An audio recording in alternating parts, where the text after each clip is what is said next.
ada hal yang spektakuler yang berlangsung. Kenapa Elia kok berpikir dia yang paling setia sama Tuhan? Tuhan justru hadir di angin yang sepoi-sepoi. Dibutuhkan seorang suksesor.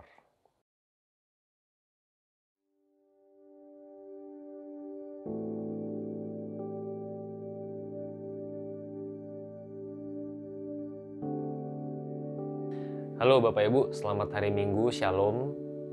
Pada saat ini kita mau melihat 1 Raja-Raja pasal 19. Di dalam saat teduh kemarin, kita belajar dari 1 Raja-Raja pasal 18. Ada hal yang spektakuler yang berlangsung. Tuhan Allah menyambar seperti api dari langit, menjilat cairan yang diparit, yang disiapkan oleh Nabi Elia.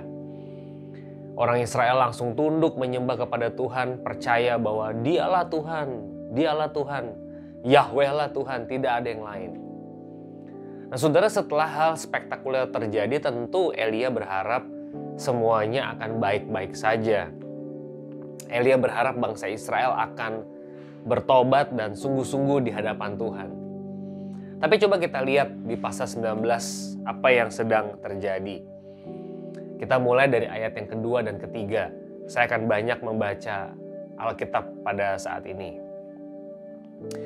Maka Isabel menyuruh seorang suruhan mengatakan kepada Elia, beginilah kiranya para Allah menghukum aku bahkan lebih lagi daripada itu, jika besok kira-kira pada waktu ini aku tidak membuat nyawamu, Elia, sama seperti nyawa salah seorang dari mereka itu.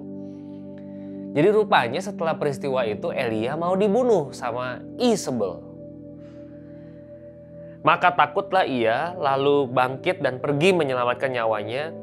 Dan setelah sampai Beersheba yang termasuk wilayah Yehuda, ia meninggalkan bujangnya di sana. Saudara, terjemahan lain di ayat yang ketiga itu maknanya Elia bisa melihat situasi. Elia bisa melihat situasi, maka dia lari. Karena dia tahu dia mau dibunuh sama Isabel. Kalau saudara baca ayat yang keempat, di situ Elia depresi, Elia mau mati aja. Elia tidak mau lanjut pelayanan. Padahal di pasal 18 baru saja mengalami hal yang spektakuler. Ayat 10, saudara, jawabnya, aku bekerja segiat-giatnya bagi Tuhan, Allah semesta alam, karena orang Israel meninggalkan perjanjianmu, meruntuhkan mezbah-mezbahmu, membunuh nabi-nabimu dengan pedang. Hanya aku seorang diri yang masih hidup dan mereka ingin mencabut nyawaku. Udah gak ada lagi Tuhan yang setia kepadamu kecuali aku, kata Elia. Yang lain tidak ada lagi yang setia kecuali Elia. Saudara, kalau Anda baca terus ke bawah di pasal 19 ini, sebetulnya Tuhan meninggalkan 7.000 orang loh yang juga setia. Dan ternyata setelah diperhatikan di pasal 18 yang kemarin, ayat yang ke-13 itu mencatat masih ada ratusan nabi yang juga setia sama Tuhan.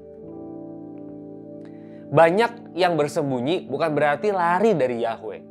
Mereka hanya lari dari Isabel. Mereka tidak lari dari Yahweh. Lah Elia sendiri kan juga lagi ngumpet kan.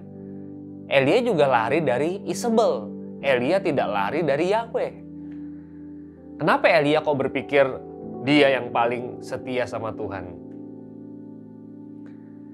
Di ayat yang ke-18, saudara.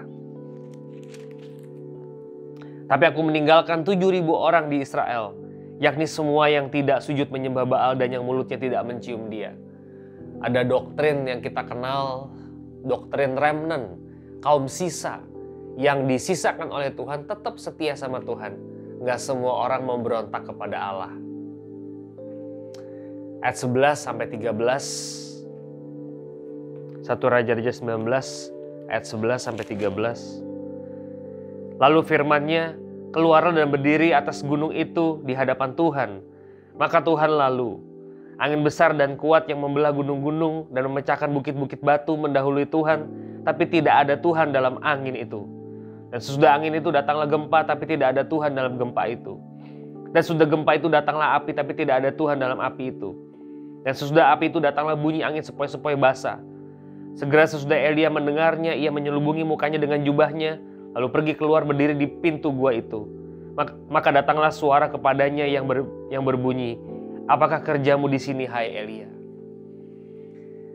Gak ada Tuhan di gempa bumi, di angin besar, angin puyuh. Tuhan justru hadir di angin yang sepoi-sepoi. Saudara, kadang kita pikir gak ada peristiwa spektakuler berarti Tuhan gak bekerja. Ada peristiwa spektakuler, Tuhan pasti bekerja. Enggak juga. Kadang-kadang kesimpulannya tidak seperti itu. Elia justru menjumpai Tuhan di dalam situasi yang biasa saja. Dan yang terakhir adalah dari 1 Raja-Raja 19 ayat 19 sampai 21. Setelah Elia pergi dari sana, ia bertemu dengan Elisa bin Safat yang sedang membajak dengan 12 pasang lembu. Sedang ia sendiri mengemudikan yang ke-12. Ketika Elia lalu dari dekatnya, ia melemparkan jubahnya kepadanya. Lalu Elisa meninggalkan lembu itu berlari mengikuti Elia, katanya, biarkanlah aku mencium ayahku dan ibuku dahulu, lalu aku akan mengikuti engkau. Jawabnya kepadanya, baiklah, pulang dahulu, ingatlah apa yang telah kuperbuat kepadamu.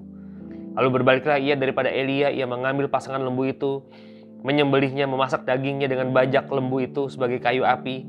Ia memberikan daging itu kepada orang-orangnya, kemudian makanlah mereka. Sesudah itu bersiaplah ia lalu mengikuti Elia dan menjadi pelayannya.